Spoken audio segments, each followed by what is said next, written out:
Okay, my name is Bill Wright, and been carving here at the Anderson Senior Center for about 5 or 6 years. We have a mentor named Don Hogue who will be here shortly, and I started carving in 2004 when my first wife passed away, and I went to Austria and took a lesson for a couple of weeks in their style of carving. And they came back, and I've been carving ever since. I like to carve birds mainly. But when I carve birds, I use power tools, and it creates a lot of dust. So when we go out like this, I just hand carve caricatures or Christmas ornaments, or I'm doing a little penguin now. I'm doing flowers on an egg, and just hand carving. But we do some bark carving, as you can see on the table. I'm Don Hogue, and I'm the instructor in this class.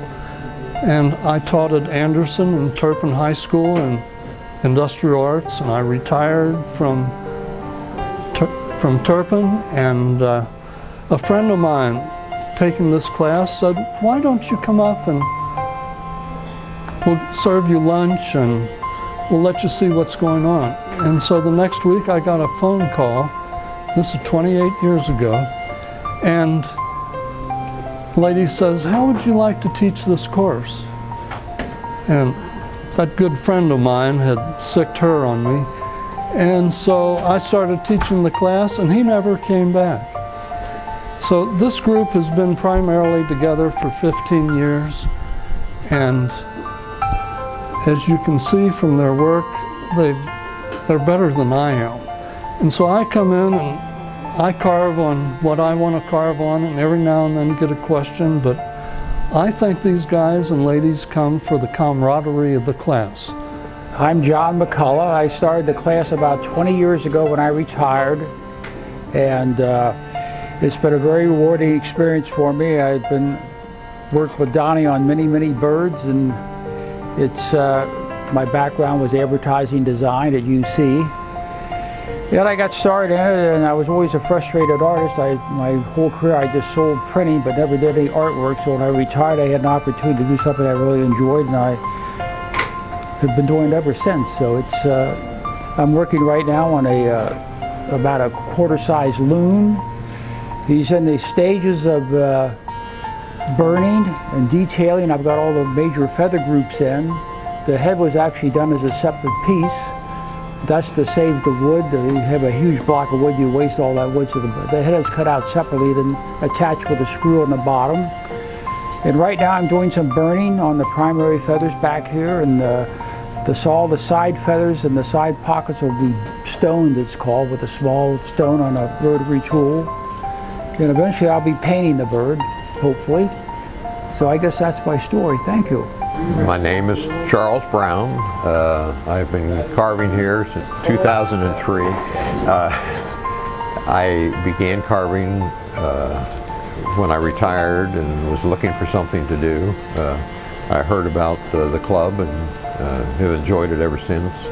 We do all sorts of different types of carving, everything from birds to people to fish. And as of recently, I took a course in chip carving. And chip carving is where you remove little chips from the wood.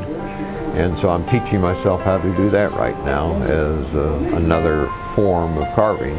You kind of get burned out doing the same old thing every time, so you do new things to keep your interest. Another one is cottonwood bark carving, where you take a piece of bark off of a cottonwood tree and carve it into little elf houses and such. Very enjoyable because it's a free-form type of carving. There's no set rules or patterns in order to carve. Yeah, my name is Dwayne Lowe, and I've been with the group now probably about 3 years or a little bit more. I've carved birds, I've carved people. Everything I've carved, each project has turned out to be something totally new. The wood carves differently, there are different problems, there's challenges in painting, but all in all it's a lot of fun, and having a creative background makes it even more interesting for me. I look forward to being with this group for another couple of years, and we'll continue the carving that I've started. Hi, I'm Ron Clark, a resident of this area for quite some time, since Beachmont was a 2-lane.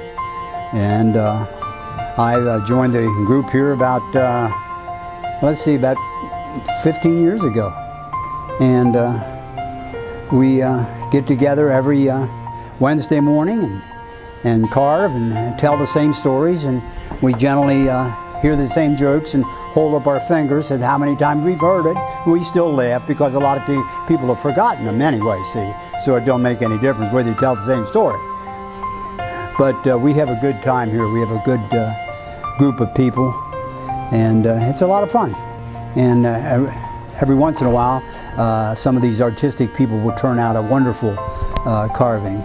Right now I'm working on a little Christmas ornament that I'm making for my grandkids, and just simple, but I'm going to start on something a little more detailed here later on. Well, my name's Ed Handy. I'm I guess the newest member of this outfit here. I'm only 59. I just retired first part of last year, and I've always been interested in wood carving, and now I've got time to actually pursue it somewhat. I don't know that I'll ever be as good at it as my colleagues here, because we've got some very talented carvers in this group, and I do what I can. But it's a fun hobby, and I love it. And I'm in this group, and then there's a group that meets on second and fourth Monday nights up at the Senior Center in Claremont County on Eichholz Road. I live in Williamsburg, so that's actually closer for me, but this isn't too awful far away. And when I was working for a living, I used to travel all over the country, so this is just a walk in the park to get to here from Williamsburg. So. Okay, my name is Ann Veronica, but the people here in the club, they call me Veronica, or Nancy, or Ann, whatever they choose. I've been doing this about, 3 years? And I enjoy coming every Wednesday, and I enjoy working with these men who have taught me quite a few tricks and trades of wood carving. Carving is a great pastime. It kind of soothes your soul, and it's relaxing, and then you get to see what you can do with your hands. And there's all kinds of mediums of carving besides basswood, what most of us use. You can carve bark off of cottonwood trees. You can carve pines, you can carve little sticks off of your trees, you can carve little faces in them. And some of the guys carve Indians. It's a lot of Santa Clauses at this time of year because Christmas is coming on, and a lot of Christmas ornaments. A couple of the clubs I belong to, we carve Christmas ornaments and take it to the children's hospital and decorate their tree for the kids. And then the kids get to take a Christmas ornament home with them when they go home, which is kind of enlightening. I traveled to Austria when my first wife passed away to carve. I saw an advertisement in a magazine, and I called them up and I went. And it was probably the best therapy I could ever have done for myself. They carve with just gouges and mallets, knocking wood off, and there was no knives. You don't use sandpaper, none of that stuff. Everything is shaved real smooth. And it's fantastic carving. I didn't bring any of those with me today, but I've got several that I did home and a couple that I did over there the couple weeks I was there. It's I don't know, it's just a great hobby. And people say they can't carve, but a lot of people, it's because they've never tried. It's not that difficult as it looks. A lot of people who've never tried it took it up, and they're really, really fantastic. We've got a couple women here that carve very well. And in the clubs that I belong to, we have several women in there that carve and are very good. And carvers range anywhere from 93 years old down to, the teenagers. Once probably get kids in there, grandkids come in with their grandparents, and they learn how to carve, and they really good, and they really enjoy it.